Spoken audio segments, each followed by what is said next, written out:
Welcome to our channel. Today we how to subscribe with Square Invoices for quick client payment workflows step by step clearly. To start, log into your Square account. Navigate to the Invoices section on the left side menu. Click on the Create Invoice button to begin. Fill in your client's email address in the recipient field. Enter the invoice amount and any relevant description for the services rendered. Next, locate the Payment Options section. Check the box that enables subscription payments. Set the frequency of the subscription, such as weekly, monthly, or annually. Specify the start date for the subscription payment. Add any applicable taxes or discounts if necessary. Once you've reviewed the details, click on the Save button. Your invoice will now include a subscription option for your client. Share the invoice via email or a direct link. When your client receives the invoice, they can easily click on it. They will be taken to a secure payment page.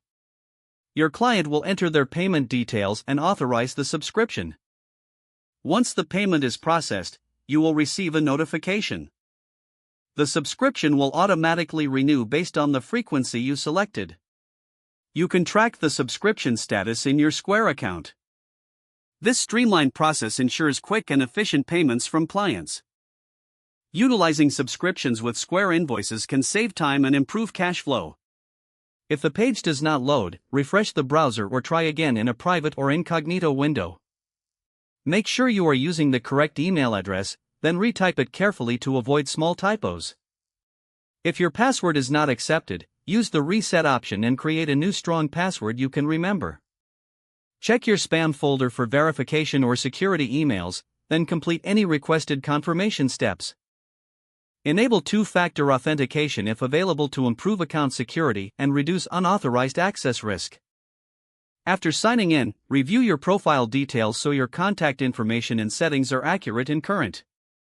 If you see an error message, note it down and try again after restarting your device and internet connection.